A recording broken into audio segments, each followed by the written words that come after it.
आप देख रहे हैं टीवी 24 न्यूज। दूसरा पहलू में हम बात करेंगे ऑनलाइन खरीदारी के उस अंधेरे चेहरे की जिसे अक्सर डिस्काउंट्स और रेटिंग्स की चमक में हम नजरअंदाज कर देते हैं। देश की दो बड़ी ई कॉमर्स कंपनियां अमेजन और फ्लिपकार्ट पर भारतीय मानक ब्यूरो BIS मुकदमा दर्ज करने जा रहे हैं। आरोप है कि इन प्लेटफॉर्म्स पर बिना BIS सर्टिफिकेशन वाला यानी घटिया और असुरक्षित माल बेचा जा रहा है।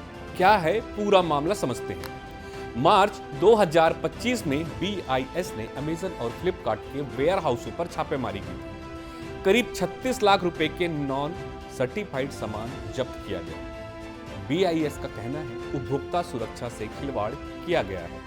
मजिस्ट्रेट कोर्ट में केस की शुरुआत होगी। अब अगर दोष सिद्ध हुआ तो इन कंपनियों से 10 गुना हर्जाना मांगा जा सकता है। नॉन सर्टिफाइड सामान से क्या खतरे हैं?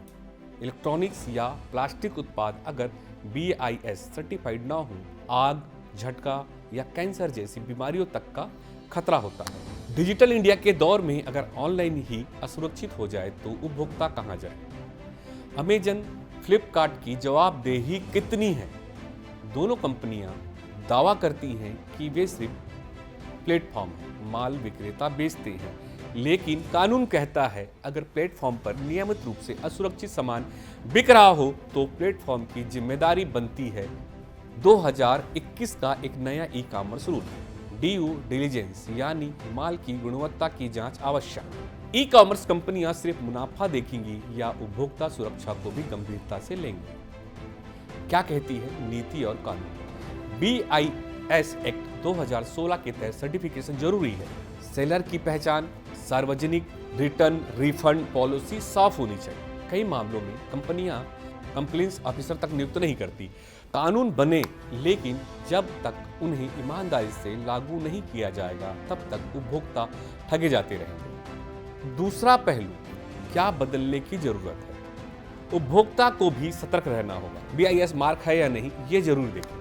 सरकार को चाहिए ऑनलाइन प्रोडक्ट्स के QR बेस्ड वेरिफिकेशन सिस्टम लागू करे। रिपीट ऑफेंडर्स पर सख्त पेनाल्टी हो।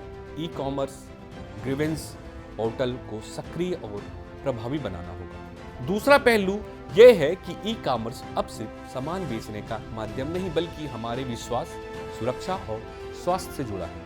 कंपनियां अगर जिम्मेदार नहीं बनेंगी तो उन्हें जवाबदेह बनाना ही होगा।